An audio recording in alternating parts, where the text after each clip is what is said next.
Oh, thanks, Max. Sorry. And Rachel, I think you work within a work stream, but you are also set up the tiny house collaboration. So you can talk a little bit more about that. That's amazing. And I think Shay's around from Crop Snot Shops, and he was going to share a little bit more about what his community looks like there, so you can get a feel for a different model and how that's looking in Glastonbury. So we started recording.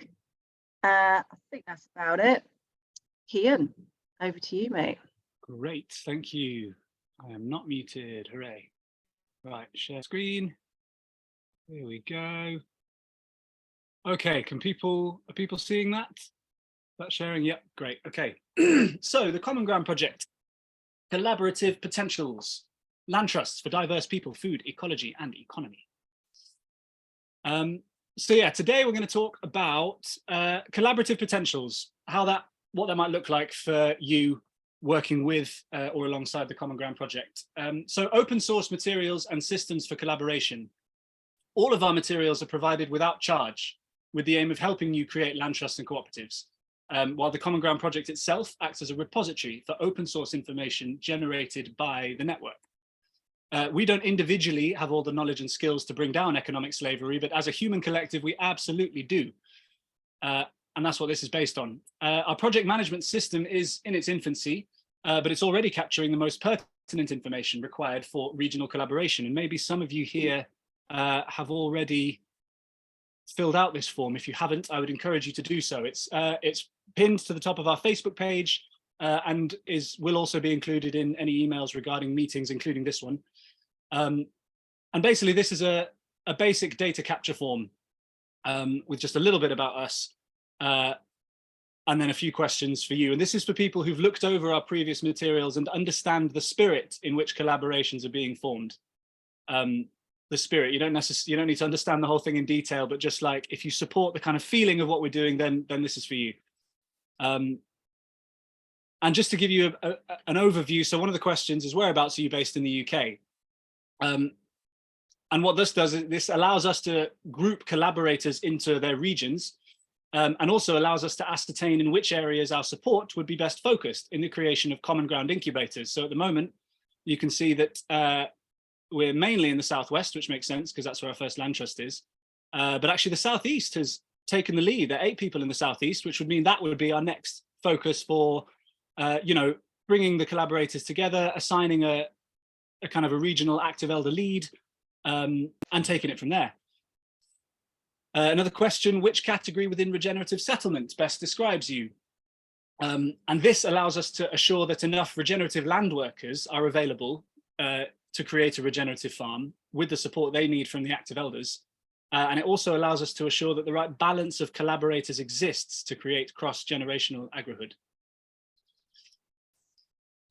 Work streams and deliverables. So our needs are broken down into work streams, and these are then further broken down into deliverable parts.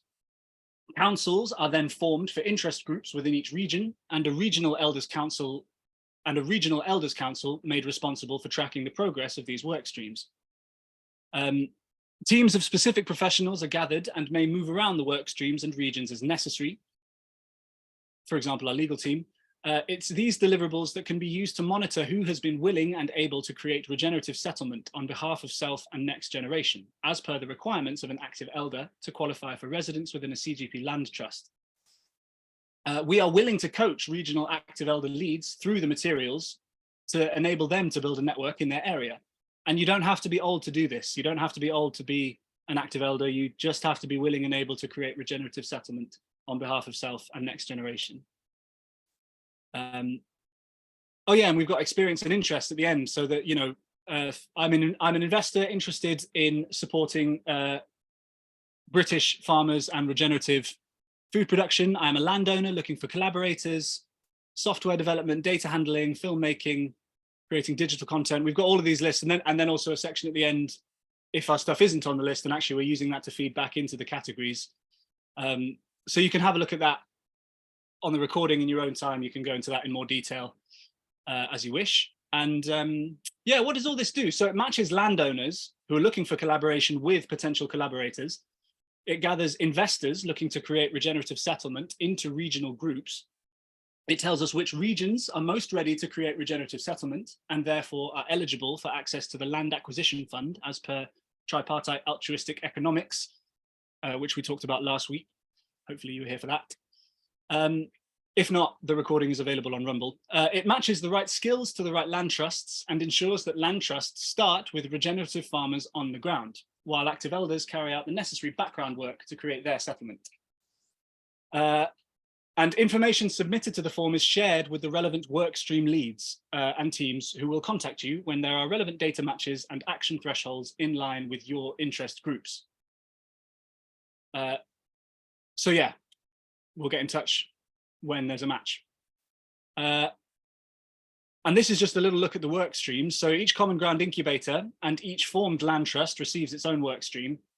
And each work stream is then broken down into major deliverable parts. So for example, we've got in number 3, CGP systems and processes, like for example, develop and deliver the tripartite altruistic economic accounting system, create a common group website. There's the creating the land and wealth network, which actually this is the very beginning of. This data capture form actually is the beginning of our land and wealth network of creating a network of people and resources and matching need to availability. Yeah, this is saying the same thing. What's in the work stream? So yeah, that's systems and processes. And those are just a couple of examples of what we might, well, things that we absolutely need to do and that you could get involved in. So there are work streams that serve the whole cause rather than being attached to a specific land trust or common ground incubator are broken down into minor deliverables. And these are things that anyone can work on regardless of location. So for example, campaigning is a massive one. So, you know, I think I've got it actually a bit more on the next slide. Yeah, campaigning. So this is like grassroots action, which you can do from anywhere. Anyone can do from anywhere. And this is, for example, raising awareness around the farming crisis and DEFRA policy. This is a massive one. There's, yeah, breaking out of media bubbles and getting the right information to the right people, reaching out to local farmers for enterprise stacking and land-based collaboration, and sharing the resources of the Common Ground project model and frameworks. And for example, so Lyme Regis Common Ground, our land trust on the ground. So the major deliverables for that is helping to build the community farm, doing ecological surveys on the site, creating contour maps, which actually we've done that one now, and creating a land design plan for submission to local planning authority. So this picture is part of that. One of our members is putting that together as we speak, based on our last land design meeting. Yes. So structures of inclusivity for collaboration. This is just to be really clear on the kind of fundamental basis on which Common Ground project is formed, and therefore, again, this kind of spirit of collaboration. So yeah, current societal systems operate through a structure of exclusivity, be that educational, economic, our class system and land ownership are perfect examples of structures of exclusivity. Who is allowed and who is not. Common Ground project structures arise from and operate through structures of inclusivity. And one of our basic assumptions that holds the structure in place is if you were born on Earth, you have the right to live freely on and meet your needs from the land. That's one of our grounding assumptions, truths. So that is to say that the structure has no concept of who, only how and when. So if I want to get onto the land, regardless of who I am, my background, whatever, it's not a question of like, oh, can you because you've got X amount of skills. It's a question of how and when. And this is achieved through a structure of roles that people who wish to may transition through. And for example, our neighborhooding is a structure based on roles. So the regenerative land worker, active elder, young family, and transitional, those are all roles, they're not people. And that's our structure. That's the structure of inclusivity. Put another way, first, we support those who are already regeneratively farming. Second, we support those who are willing and able to do regenerative farming. Third, we teach those that are willing but not yet able to do regenerative farming. And finally, we care for those who are unwilling or unable to do regenerative farming. And this creates a kind of concentric rings. There's a little infographic I'm going to do after this to put this in visual format, but these concentric rings of inclusivity focus energy in localities and allow for the abundance required to support an increasingly wide sphere of beings. This is like, as the abundance grows, it just expands and it is able to include more people and beings and land and all sorts. And this is in stark contrast to most farming systems, which grow no food for self or locality. Literally, we chatted to a farmer the other day, and he's like, we don't eat anything that we grow.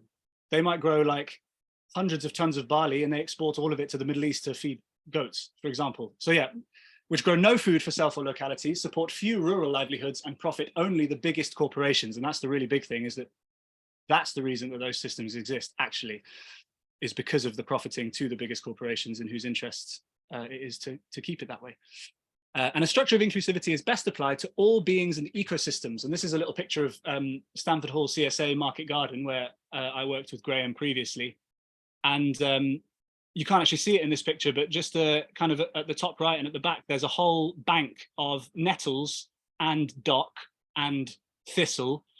They all have a place, not in the market garden, because that would be crazy, but outside there's a place for all of them, because they need a place. If you try and eradicate them completely, that's when you really have issues. Yeah, so this is a visual of the concentric rings of inclusivity. So you're starting from the very center, from the ground, from earth and sunshine hitting the land. So yeah, firstly, we support those who are already regeneratively farming. There's a bit of a typo there. Second, we support those willing and able to do regenerative farming. This is one circle out. Then again, we teach those that are willing but not yet able to do regenerative farming. And then finally, we get to the caring for those who are unwilling or unable to do regenerative farming. And yeah, if it helps to think of the boundaries between these circles as a semi-permeable membrane. It's kind of a membrane through which some information and energy can pass, but not necessarily all in both directions. And this is where tripartite altruistic economics, TAE, comes in. And this is, I know that economics is not for everyone and it's quite complex, but for people who are interested and who want to read more into this, this is just like a little seed planting to understand why this is so important to the kind of structure that we've created. And it's basically the economic model actually regulates the flow of energy and resources within those circles. So energy, sunshine actually, fundamentally, may pass from the inner to the outer, but only when each circle is full enough to support the next ring.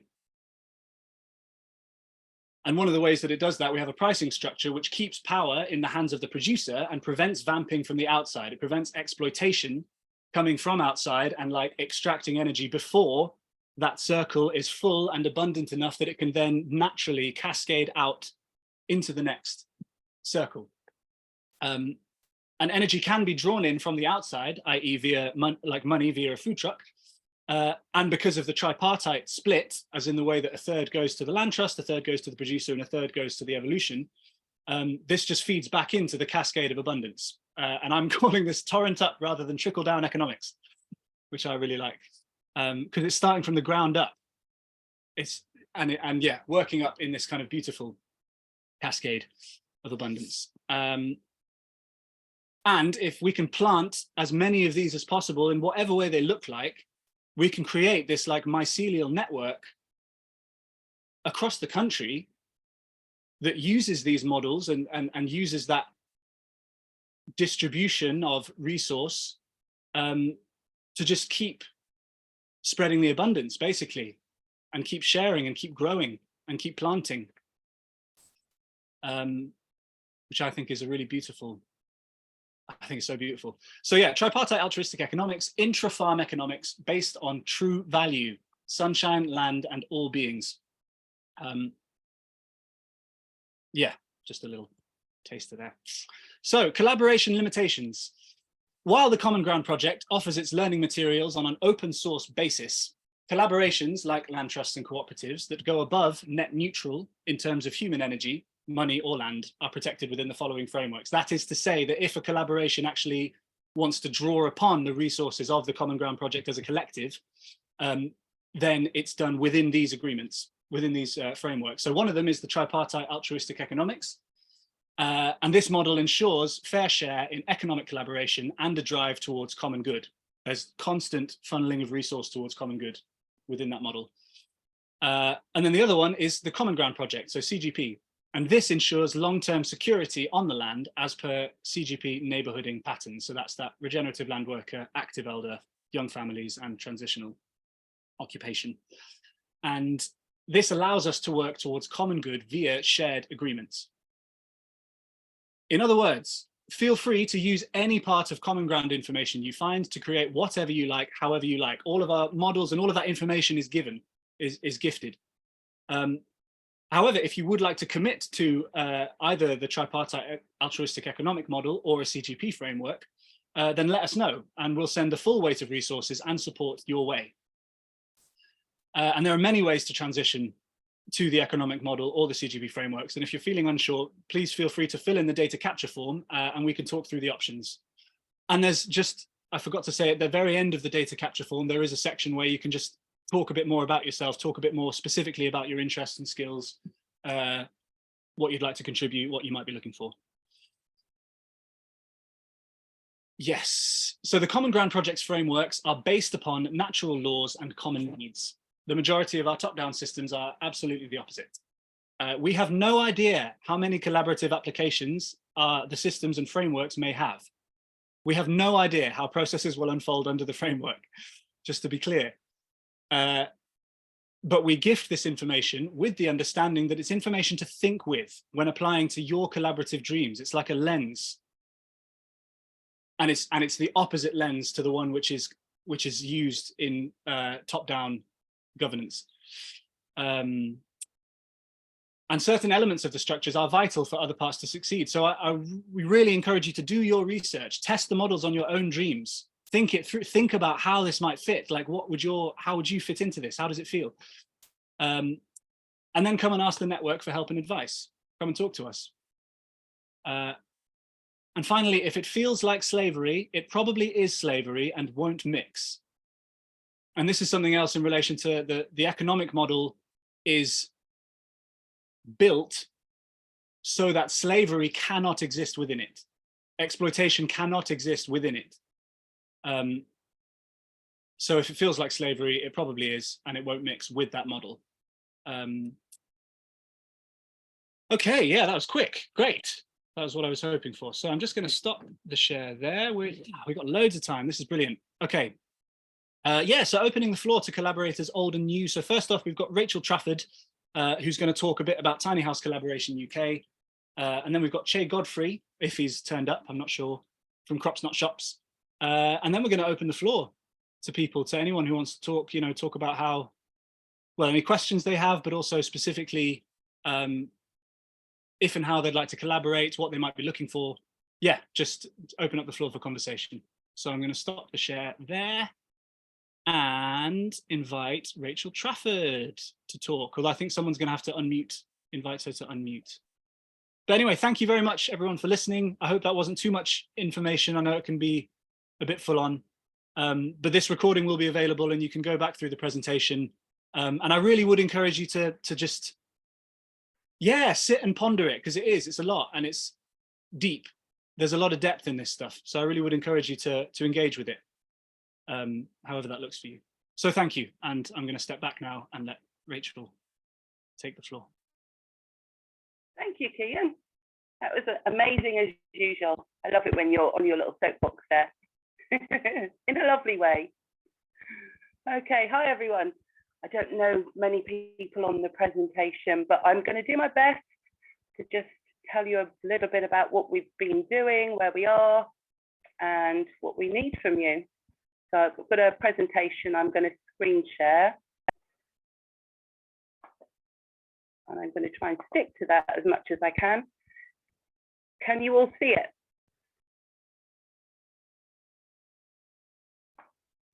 No. Oh, what's happened there? Hang on. I'll go to the right one. I lost you for a second, everything froze. Okay, can you see me now? Yes. Okay, good. Woo.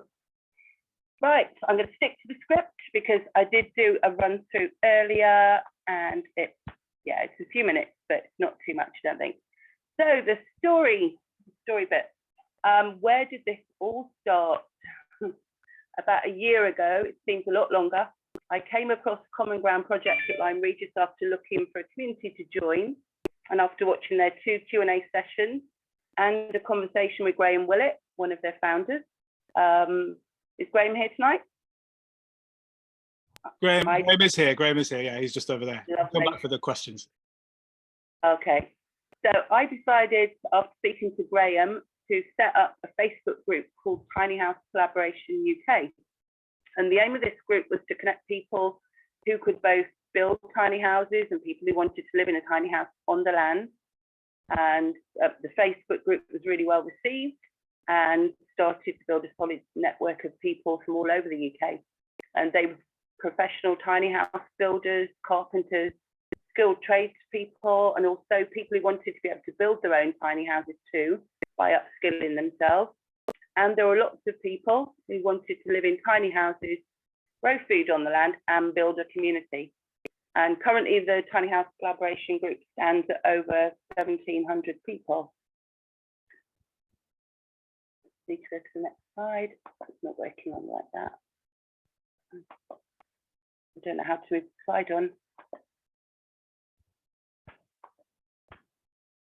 One sec. I think you're on the next slide, Rachel. Oh, it has. It's just got a, sorry, it's got a bit of a delay. Thank you. So what happened next and who are we? So early summer 2022, a bunch of people gathered at the Common Ground Project Lyme Regis land, and they were all keen to live in tiny houses on the land, grow lots of food and create regenerative settlement to form a community of abundance. So through the last 12 months, the THC UK page has had hundreds of people contact us, and I followed up with hundreds of phone calls and created a network of possibility research that keeps on growing. And this includes networking with professional tiny house builders and seeking professional advice about funding parts of the project, researching the known planning constraints and seeking advice on that. Also looking for spaces where tiny houses could be built, and talking to landowners about use of barns to build tiny houses, and hearing from lots of people who want to buy land collectively.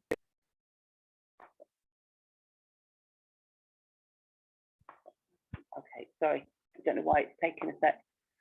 So what have we been doing? So out of many conversations, it became evident that some land workers had money to build a tiny house and some had little or no money to build one. And it also became evident that some people were willing to sell their bricks and mortar houses to pursue a land worker life, and that some wanted to invest part of their house money to collaboratively buy a place for the barn to build the tiny houses and host others to build their own tiny houses, whilst the Common Ground land was being prepared to receive those land workers with their tiny houses. And out of this core group of 5 women came together, and we've been working through a process to create a tiny house building co-op with the help of Radical Roots. We're due to go to our next gathering in May.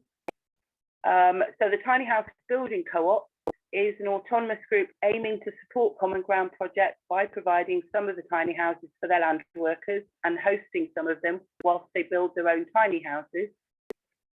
So through researching how to site these tiny houses and all the complicated planning issues, this core group are in the process of bringing together a planning support group to look at possible live, work, social enterprise sites like holiday park or small holdings where they can build some tiny houses and host some short term until they're resited.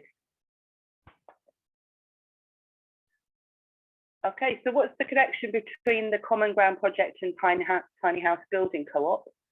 So the Tiny House Building Co-op core group members are all members of the Common Ground project, where as CGP are working to gain planning permission to site tiny houses at Lyme Regis, the core group have been looking for property in the southwest to support them with a place to build and host them.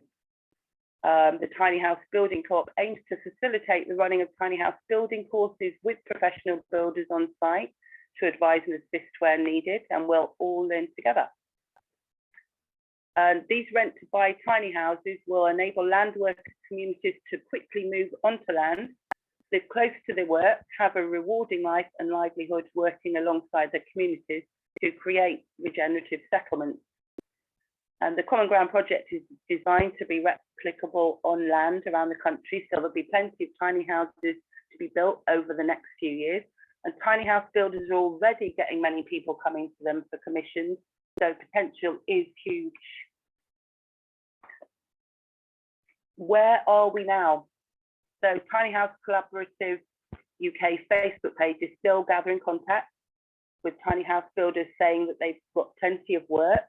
Tiny House Building Co-op is still going through the process of forming the co-op and researching possible places to buy, whilst linking with other groups who may wish to buy collaboratively.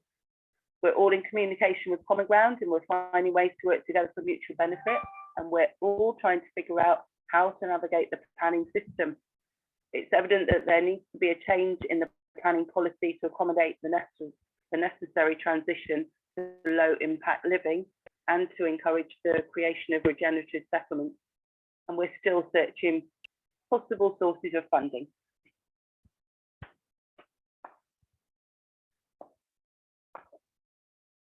So what's stopping us? Money for all parts of the process.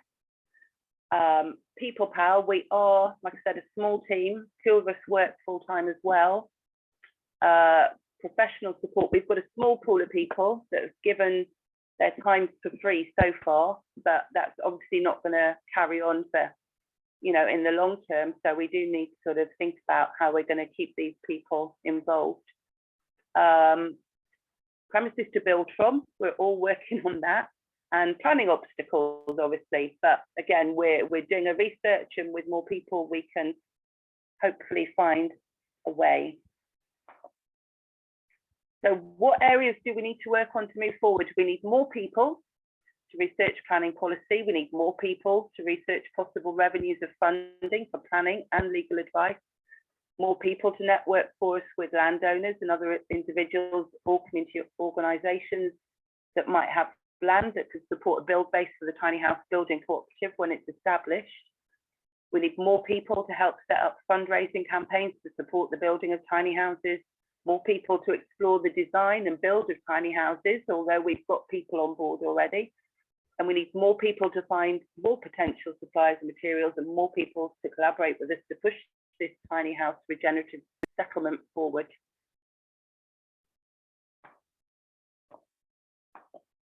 Okay, for those of you that don't know, why tiny houses? So these live and work units can be deployed to any piece of land and immediately create a diverse regenerative farm. The environmental benefits, they require fewer materials to build and less energy to power, heat and cool compared to traditional single family houses. They're movable, relatively low cost, can use many recycled materials, and are modular, built in workshops.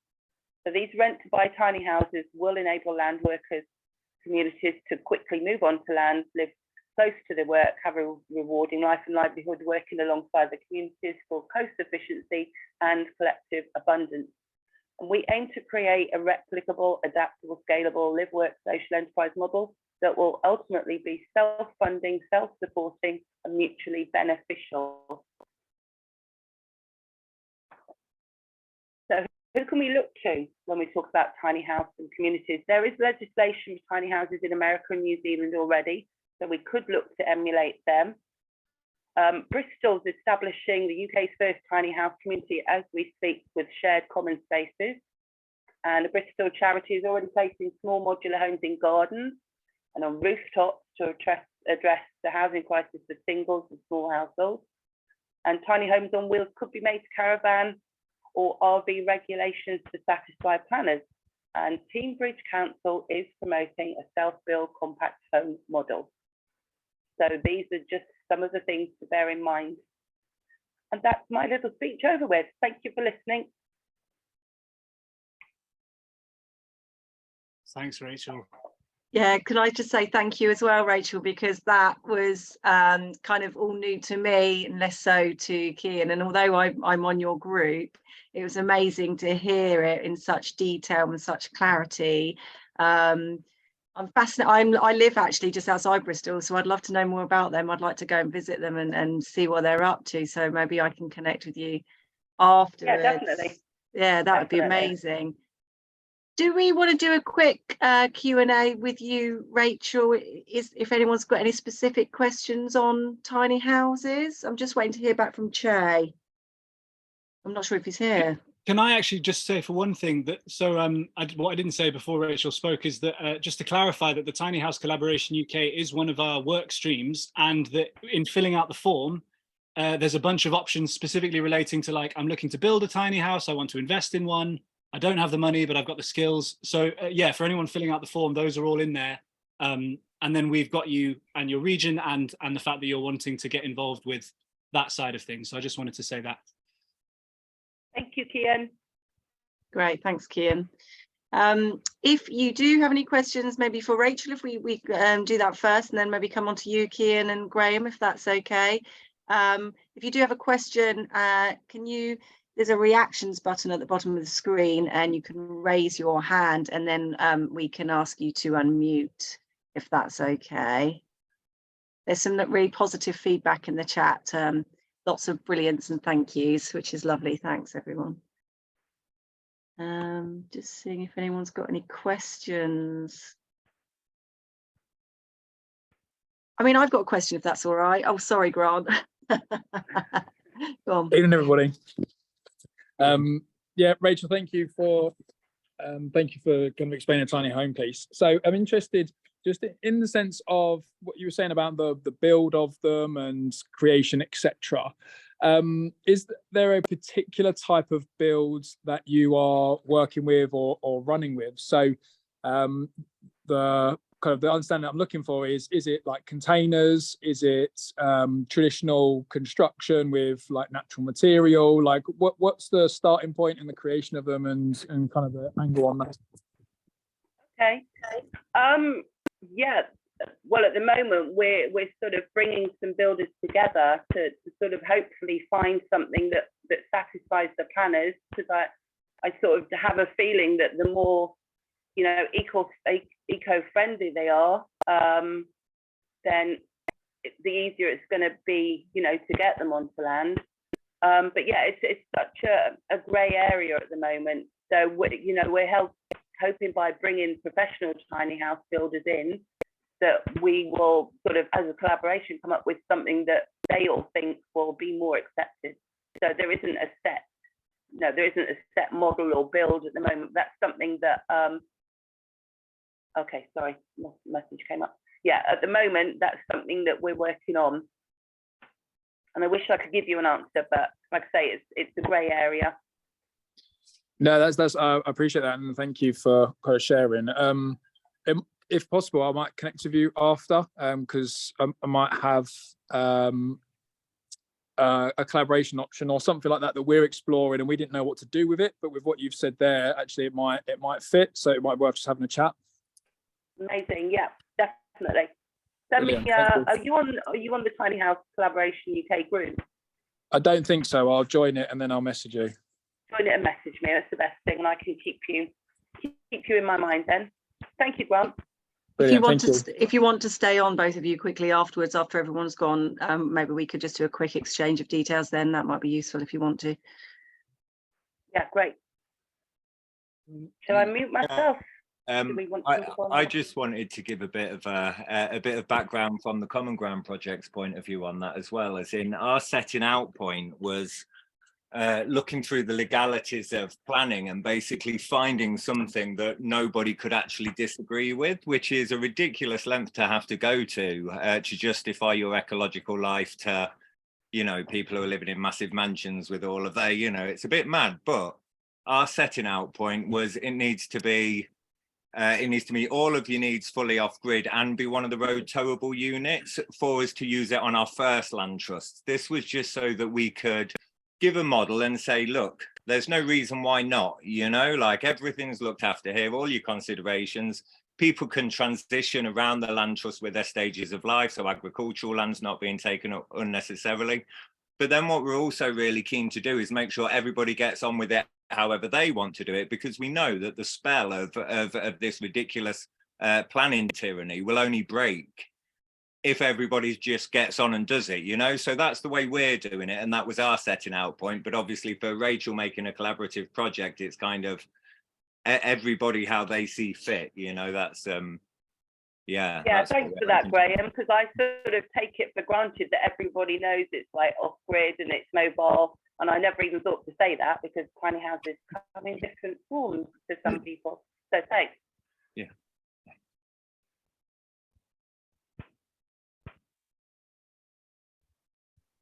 Can I just ask, I'm just really fascinated. I've got a young family, so I've got like an 11-year-old and a 4-year-old.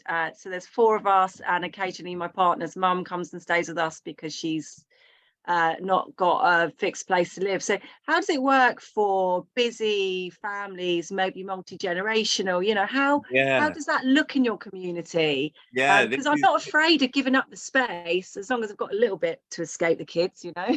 Yeah, it's really funny because Louisa Harmon, who is another lady on another work stream to do with families with young children, you know, and that holding that sort of group together. You know, we're like, and what are you doing? Like, when are you building your tiny house? And she was just like, you know, this is like a year into working on the project. She's like, no, I don't think I can really do it. I just like the project. And, you know, I don't see how I'd have space. And I was like, but have you seen where they get 2 tiny houses and stick them either side of a greenhouse, you know, and you get these incredible spaces you can use, you know, and then as your kid gets older, they take it with them, or you have a shepherd's hut on the side, or, you know, so when we say it's an acre, you know, an acre per family unit is our net sort of usage for a land trust. That's a family unit, you know, so how you accommodate on that is, you know, is up to you, and you need to meet your needs doing it. And the reason we keep it mobile in these initial land trusts is so that while the craziness dies down, you know, we can just kind of be adaptable, work it out, move with the flow, while we build up this infrastructure and this, you know, this groundswell of support for it. But yeah, I think it's just a matter of planning for your stage of life and making it adaptable for the next stage.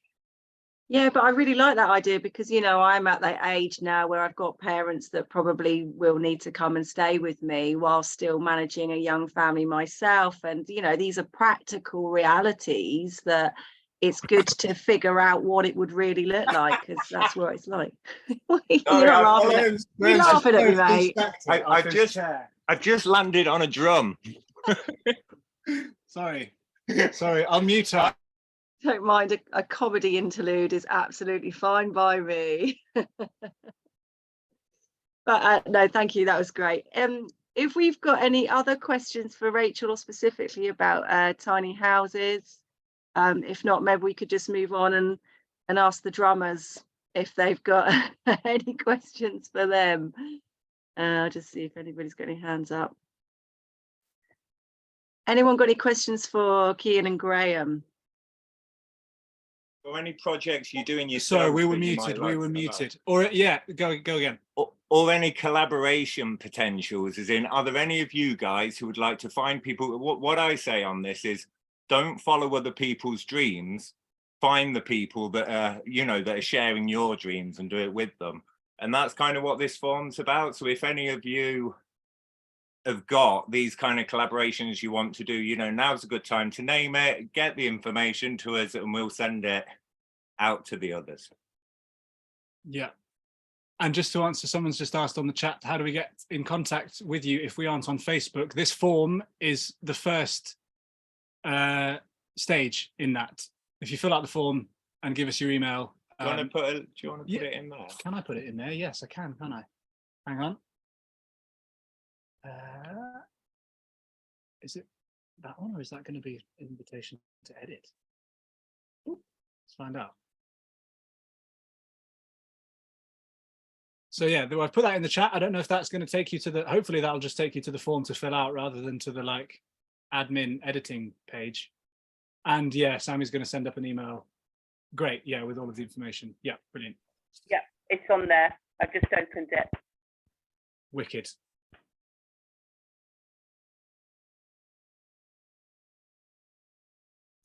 Hi, I live in the New Forest. Am I southwest or southeast? Don't know. It's a good point. Although one thing about this is you can also tick areas where you're interested in living as well, or collaborating. You know, it doesn't just have to be where you are. So probably tick both, and then you've got potential collaboration. Yeah, both sides. Oh, we've got a hand up from Carl Oh. Sorrell. Can you? Oh, yeah. Hello. I just wanted to Hi. say thank you so much. That was a fantastic share and really inspiring. We're creating a little community and tribe in the Midlands in Birmingham, just outside of Birmingham. And a lot of what you presented and shared is answers to questions that we've had, and inspiring even further with the economic models and how you're structuring it. I don't know if you got the train sound there of Zoom's doing it thing and removing that background noise. But yeah, it was really inspiring. So thank you so much. I'll definitely reach out to collaborate, and I just want to thank you for what you're doing. I see you. Thank you. Thank you. Thanks. Great to hear.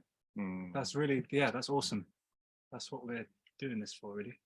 Yeah, thanks, Carl. It's great feedback for us. I think if at least one, if not more, can come from this, you know, then it's all worthwhile. So yeah, keep us posted, Carl. Tell us how it goes.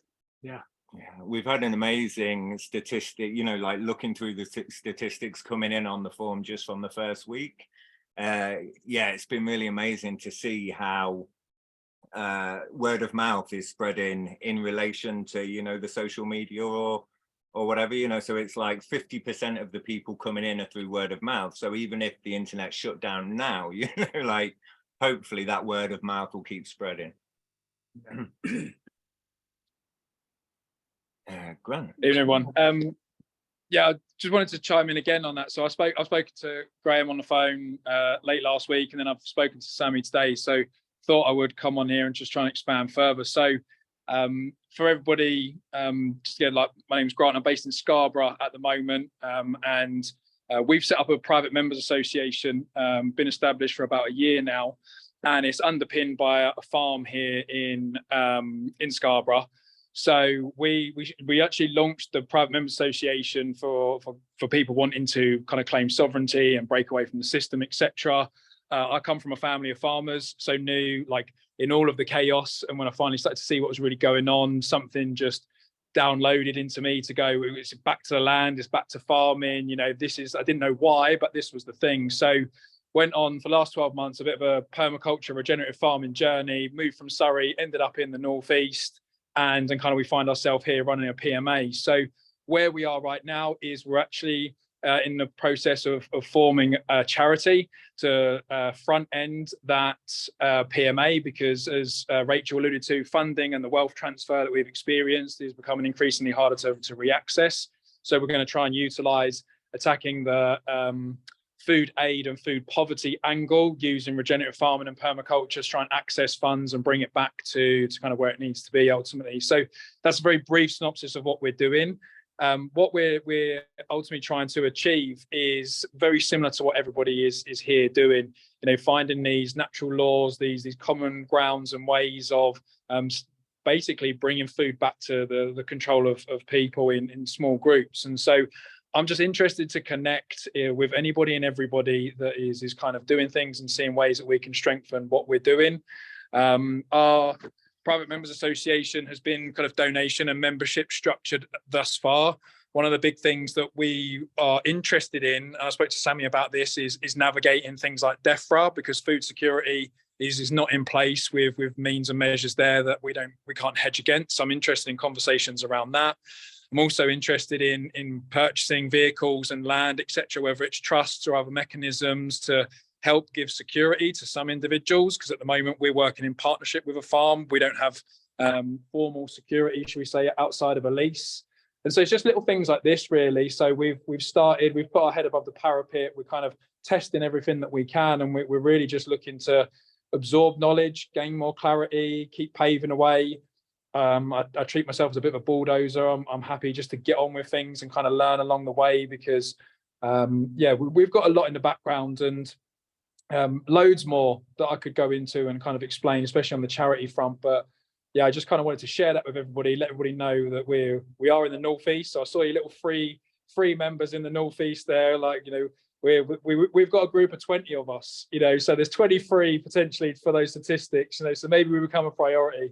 But yeah, so we're really just keen and interested to connect on that side, and also like educate people on this whole money's not going to save us philosophy, you know, and it's getting back to the land and getting back to the connection, because money keeps coming up as a big barrier for a lot of people, and we just see it as a mechanism. We've got to transfer it back to our hands and then utilize it in the best way. So yeah, that's a very brief what we're doing, kind of where we are, and we're really open to conversation and collaboration, basically.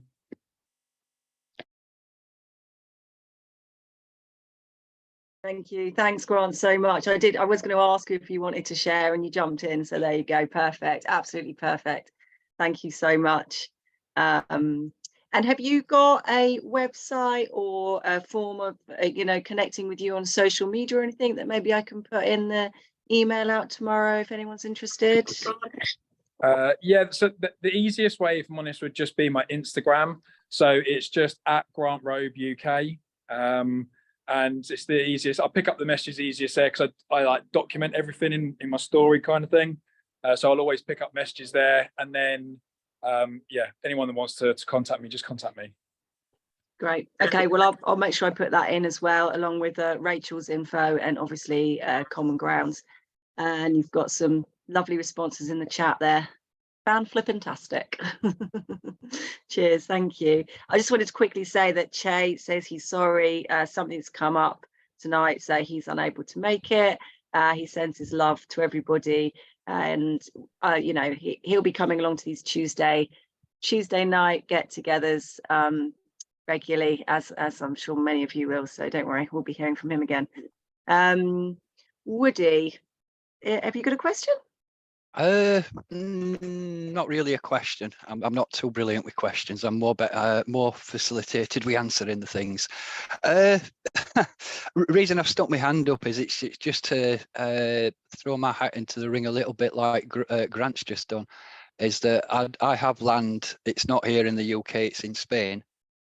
It's a 5-acre olive finca that we're in the process of developing into a retreat stroke sanctuary, because we know what that place did for us in terms of energy and being able to find a calm and a peace and a way of living that is not what we do when we're here in the UK.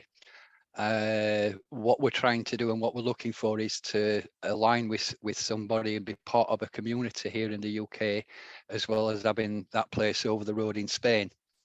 Yeah, we're wanting people to come and join us on that land for however they wish to stay, depending on the passport issues. With the UK no longer being part of the EU. A couple of things that I did want to point out. This is going to be awkward because I'm a long-term truther. I've been in the truth scene for a long time, been studying permaculture for a long time, putting it into practice on the land in Spain. And I've been involved in researching law, finance, all this kind of stuff for a very, very long time. And there are ways and means of being able to do things that I really don't think you're aware of. One of the things that I would bring up is that somebody, I think it were Grant that mentioned charity. That he's got a PMA that's going to have because obviously a PMA is a private institution, but to engage with the system, you need some kind of charitable entity. There's a way of creating a charitable entity that means that nobody can interfere with what you're doing on the land. This is something I'm very aware of in the UK. Essentially, the only way that it can be done is not through creating a public charity that goes through the Charity Commission and is controlled by them. This is something that is very, very different. It's done by creating a limited company and using certain codes within the limited company framework, certain SIC codes, And how you establish that once you've got it in place, your spending, your financing needs to be, so everything going out needs to be of a charitable nature. But that charitable nature is very specific to the poor. Now, while that might strike people as being a little bit strange, the easy way of making yourself poor is to give everything away, which is something that we did. I've been effectively outside the system for the last 9 years. Not by using that method, by using other methods, but the end result is the same. That there's a way of doing it through limited companies that takes the limited company and anything that it possesses and making it so that it is 100% charitable, which means obviously no profit. And this is the issue that from the talk that Kian gave and the one that I watched from last week, and the little bits and pieces that Grant said, likewise Rachel, is that everything all the way down the line is funding, money, which I appreciate. That is a major obstacle for an awful lot of things. However, there are other ways of approaching it, and I get the feeling that you're looking to work within the framework of rules and regulations that exist. I don't. I operate in the grey areas that they can't control. That's how I've been outside the system for the last 9 years. So the system will tell you everything is black and white. Well, in between black and in between white, there's an awful lot of colour and an awful lot of grey. And that's where I do my dancing. I look at things in a very, very different way to most of the people that you'll ever encounter.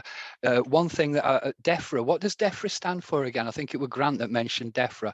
Is that the environmental people with the food and what else? It's Department for Environment, Food and Rural Affairs. Basically, the government department responsible for tracking and controlling everything agricultural in the UK. But you could take the F out now. They're done with that. Yeah, you could call it. Yeah, exactly. The Department for Rewilding and Carbon Offsetting. The Department of Making You Sad. Can I just clarify something, just in case it wasn't picked up there? We don't actually have a legal framework advice from ourselves, so we don't advise a structure within any legal framework. What we do is we have a council of different legal professionals and people interested in law, and then we come together to talk with different collaborators about what route they might want to take to inform people of their options. Right. Okay, to make it clear, we're not operating with it, and we are an open source network, so we just share the information. That's a gift. We don't have any more than that, you know. Cool. Is it Graham? Did I catch your name as Graham? Yeah, it is. Yeah. Okay, lovely. Nice to meet you, Graham.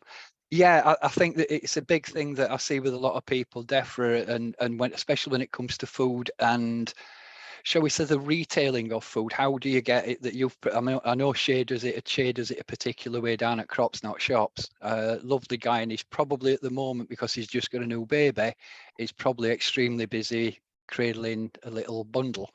I know Shay, yeah, great guy. Where we're coming from is that the biggest issue I see with distribution of food, once it's been grown, is that there's a monetary concern there. And if you're selling food for currency, then you invite in all the ills that come with it. Yeah, exactly. So this is, you're getting to the nitty-gritty of it now, and this is what tripartite altruistic economics means. So tripartite, there's three things: there's past, present, future, but you could also look at it as that development that we need to engage with that capitalist system. The problem with your idea there of just giving the food away is it doesn't allow expansion on buying land. That's the problem with that bit. What you can do is set up a company and say, we're going to give all of that stuff to another organization or cooperative over there, which is in the top tier of development. So it's completely separated from the land trust, and it can operate legally however it likes with anybody it likes. And that economic band it protects people who are below, people who are below that kind of level of wanting to engage with money. Yeah, They can produce, it can overflow. If they have excess, they can put it into it, and they know that the money is going to trickle back down the system to them at the greatest value it can be. See, for me, I did an awful lot of thinking of this, as you can probably imagine, over the last 15 years or so. And the way that I see it is that the way that, such as council, government and all the rest of it, the way that they get into you is that you accept currency as payment for something. The bell rang loud and clear for me in 2015 on my birthday. It happened to be my 50th birthday, and that was the day that the FBI raided FIFA over a scandal to do with bribes. Why would the FBI be interested in FIFA? And the answer is simple. The bribe was paid in US dollars. So that gave the FBI jurisdiction to come and interfere in that case. So therefore, by the same token, if you're accepting pound notes, pound coins, bank transfers as a currency, that means that you invite in all the rest of the system. Now, interest-armed currency. Yeah, well, there you go. An alternative currency. That for me is an absolute no-brainer, and that I don't know if you know people, but that should be where a big chunk of research is going. And effectively, you have a casino-style system, so that let's say that you've got a farm shop or a retail outlet. There's the market garden thing that I saw the images of. If you've got something like that, people come to the door and people are used to using bits of plastic now, but when people come to the door, their first transaction is to buy the alternative currency so that they can spend it on your site. So that's all that is a currency transfer between two currencies. They can't interfere in that. Just the same as they can't interfere if I go and buy euros to go to Spain. They can't interfere in my transaction. There's no tax on that. But do you see where I'm organizational bans, so then you keep correct all of your local members, people who come regularly, are within your currency. You know, they just pay tenner a month, whatever it is, like they want to exchange. Whereas non-locals, and this is great for the tourism thing, you can do you can have a company structure and level, which means you can then do a supply and demand calculation on it, get as much as you possibly can out of them non-locals, those who don't want to support regenerative agriculture. You take them for everything they got and you pile it into the system, and that way you get the best of all of those worlds, from the bottom going upwards.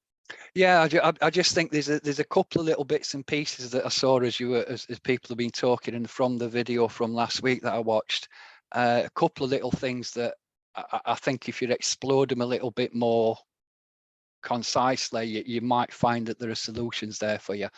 I mean, I've been doing this on my Todd for so long now that it's only in the last 2 years that I've actually stepped from behind the curtain and made people aware that I've got something between my ears. And I'm also part of a PMA where we deal with law and all that kind of stuff. And a big thing that you should be looking at is that everybody that I can see on this has been spending money over the last year, 2, 3, 4 years or so. How would you like to get every penny of that back? I haven't been spending much, so it don't bother me. No, most of you, yeah. But in general, I mean, there's 26 people on the call, 27 if you include yourself. So that's going to leave 20 plus people who have been using the debit card. They've been paying rent, they've been paying mortgage, they've been paying bills through direct debits or wherever it is. There is a way of being able to get back every penny of that.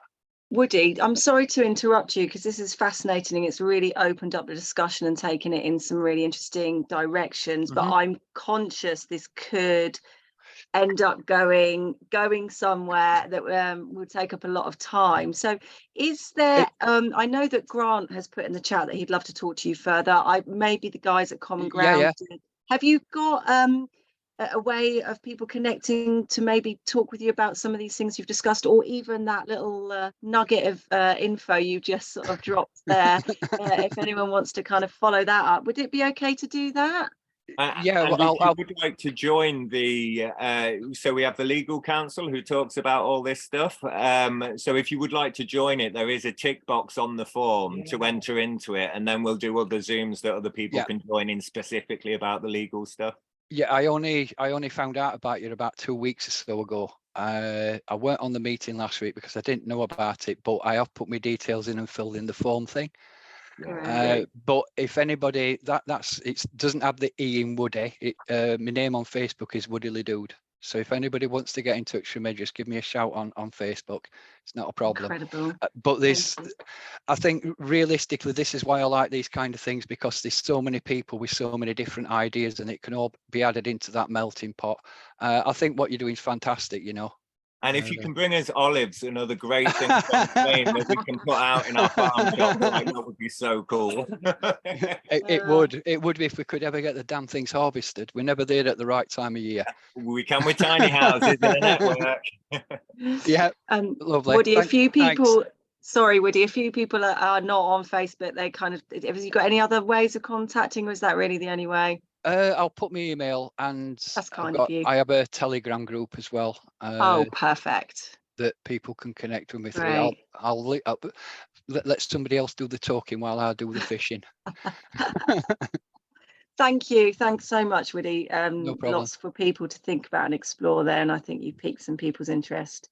Brilliant. Okay, so we're coming up to an hour. It's been I just muted myself. Really interesting.